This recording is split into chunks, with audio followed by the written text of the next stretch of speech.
Avant de plonger dans cette histoire incroyable, pensez à vous abonner à la chaîne et à activer la cloche.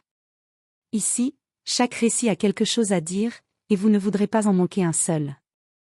Dans le hall immense de la société Hawthorne Global Solutions, tout brillait, le marbre italien au sol, les murs de verre, les écrans géants diffusant des chiffres que peu comprenaient réellement. Mais au milieu de ce luxe froid, un homme ne brillait pas. Il s'appelait Elias Carter.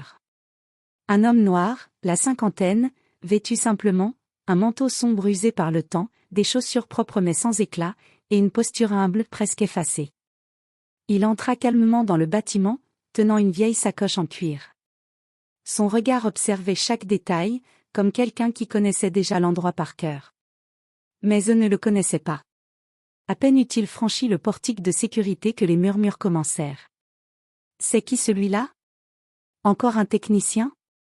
Il s'est trompé d'étage, non ?» À l'accueil, Mélissa, une jeune employée blanche au sourire mécanique, leva à peine les yeux. « Le personnel de nettoyage passe par l'entrée arrière, monsieur. » Elias resta silencieux une seconde. Puis, d'une voix calme et posée. « Je viens pour une réunion. » Mélissa ricana doucement. « Bien sûr, et moi je suis la PDG. » Quelques employés éclatèrent de rire.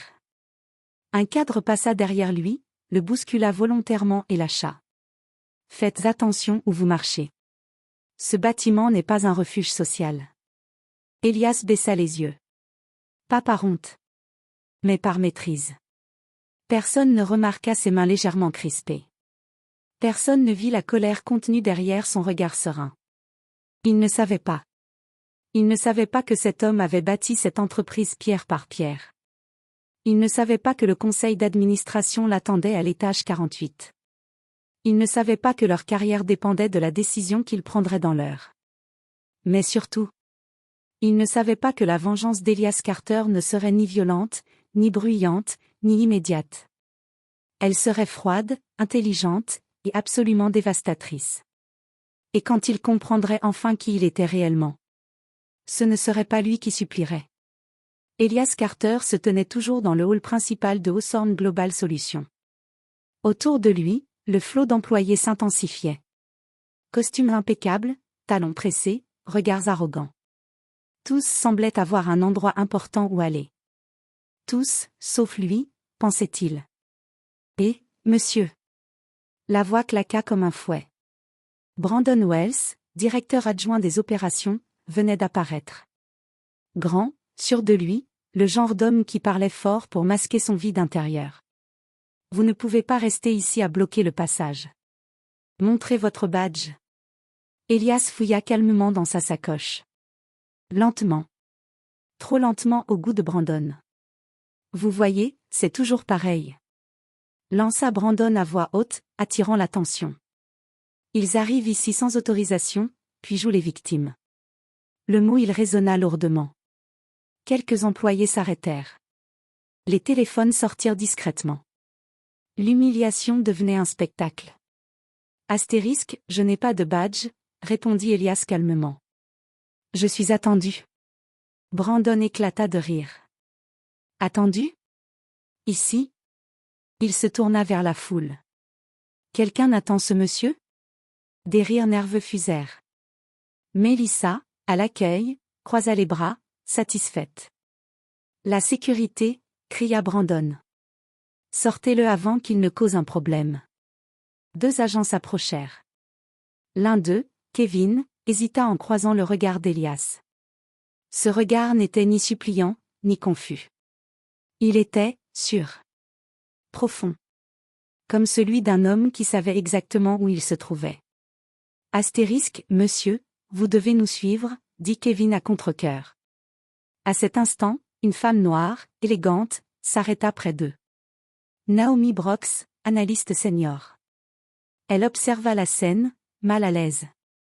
Astérisque, excusez-moi, dit-elle prudemment. Est-ce qu'on peut au moins vérifier son nom ? Brandon la fixa, irrité. Naomi, retourne à ton étage. Ce n'est pas ton rôle. Elias leva légèrement la main.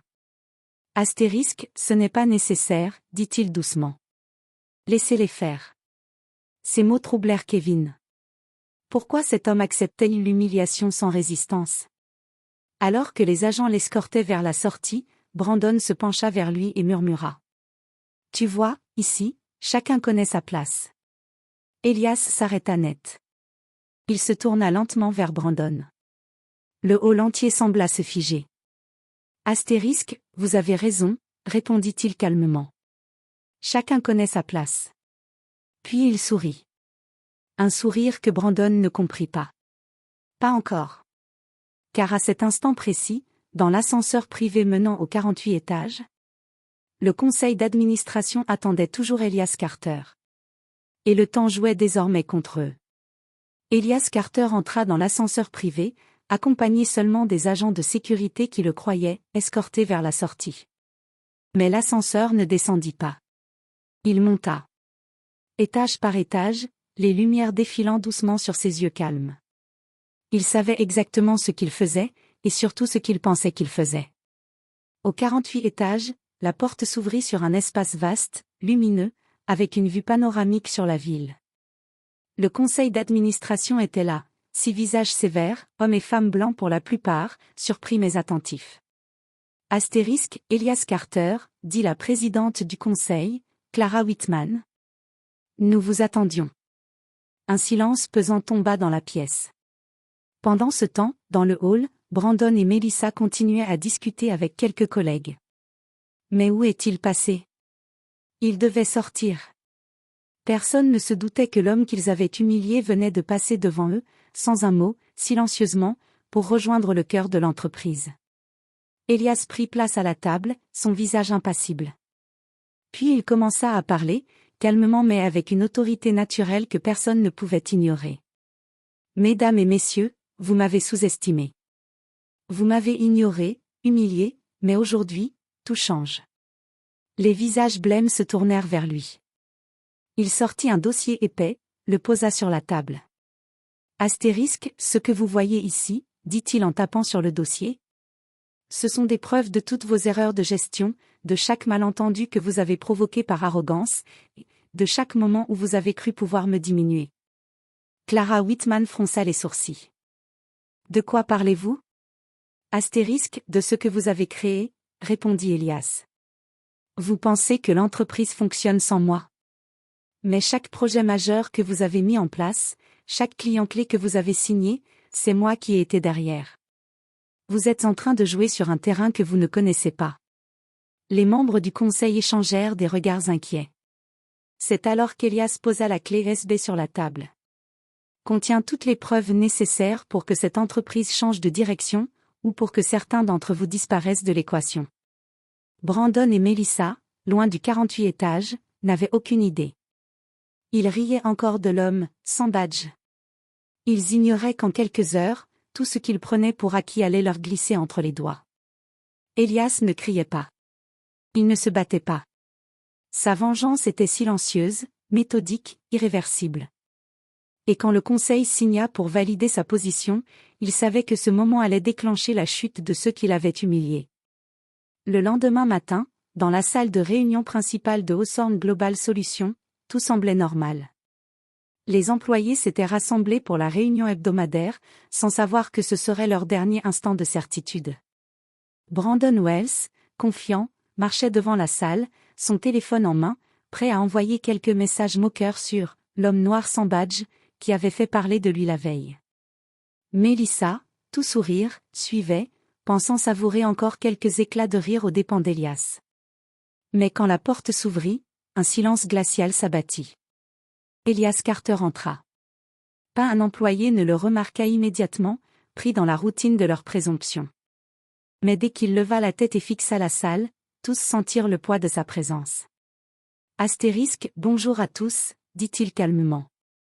J'espère que vous êtes prêts à écouter, car ce que vous pensiez être un jeu, ne l'est pas. Brandon fut le premier à réagir. Et, attendez. Vous n'êtes pas censé. Elias l'interrompit d'un geste sec de la main. Brandon, votre arrogance m'a suivi jusque-là. Vous pensiez que je ne connaissais pas vos manigances? Que je ne savais pas comment vous vous moquiez des gens parce qu'ils ne vous ressemblaient pas? La salle était figée. Même Melissa ne savait plus où regarder. Elias sortit alors une tablette et projeta sur l'écran principal une série de documents et de vidéos. Emails internes prouvant que Brandon avait volontairement saboté les projets de certains employés. Enregistrements où Melissa et d'autres se moquaient ouvertement de collègues noirs, feignant l'ignorance. Une liste complète des décisions de l'entreprise qu'Elias avait en réalité orchestrées, mais pour lesquelles il s'était attribué tout le mérite. Astérisque, voyez-vous, dit-il calmement. Tout ce que vous pensiez contrôler, était en réalité sous ma supervision. Et aujourd'hui, la direction a décidé que les choses changeraient. Brandon recula, incapable de parler. Melissa sentit son cœur s'arrêter. Elle avait humilié un homme, qui tenait désormais la totalité de leur carrière dans ses mains. Astérisque, à partir d'aujourd'hui, continua Elias. Tous les projets devront passer par moi. Et toute tentative de sabotage ou de discrimination sera sanctionnée. La salle resta silencieuse, la tension palpable. Elias ne criait pas. Il ne criait jamais. Sa vengeance, froide et calculée, était plus douloureuse que n'importe quelle humiliation physique. Brandon comprit enfin que son rire moqueur de la veille avait été son dernier faux pas. Melissa vit ses ricanements transformés en terreur. Elias fit un dernier geste, il activa la diffusion sur les écrans de la salle principale. Chaque employé pouvait maintenant voir et comprendre l'étendue de leur propre arrogance. Le message était clair, la revanche la moins probable était aussi la plus définitive. Quelques jours après la réunion, Hawthorne Global Solutions était méconnaissable. Les couloirs, autrefois remplis de rires moqueurs et de conversations arrogantes, étaient maintenant silencieux et tendus. Chaque employé savait que le moindre faux pas serait vu par Elias Carter. Brandon Wells, assis à son bureau, faisait défiler nerveusement les emails qu'il recevait. Tous portaient la signature d'Elias, instructions, rappels, correction de ses erreurs passées. Chaque message était une humiliation silencieuse, une démonstration froide que tout ce qu'il avait cru contrôler ne lui appartenait plus. Melissa, elle, avait été transférée au département audit et conformité, supervisée personnellement par Elias.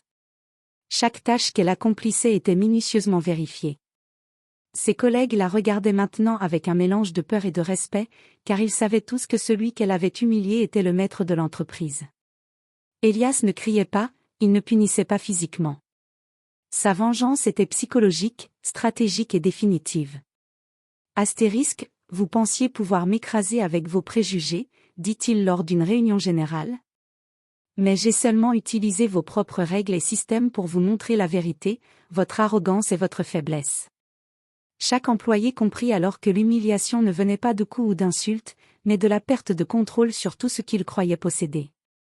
Les promotions qu'il convoitait, les projets dont il se vantait, les clients qu'il manipulait, tout avait été réévalué par Elias, avec une logique implacable. Le jour où Brandon tenta de reprendre une initiative sans en informer Elias, il se retrouva exclu d'un projet majeur, sa réputation ruinée devant tout le conseil. Melissa, qui avait tenté de plaisanter sur son passé d'humiliation, fut assignée à un rapport détaillé sur l'injustice et les préjugés, supervisé personnellement par Elias. Dans le même temps, Elias réussit à promouvoir discrètement les employés qu'ils avaient ignorés ou moqués, les mettant à la tête des projets les plus importants. Ainsi, ceux qui avaient été humiliés ou sous-estimés devinrent les piliers de l'entreprise, tandis que les arrogants voyaient leur pouvoir s'effriter en silence. Un soir, Elias observa le bâtiment depuis son bureau, au sommet de la tour. Le hall qu'il avait franchi quelques jours plus tôt, où l'on riait de sa couleur, semblait désormais un théâtre silencieux de respect et de prudence. Il sourit doucement.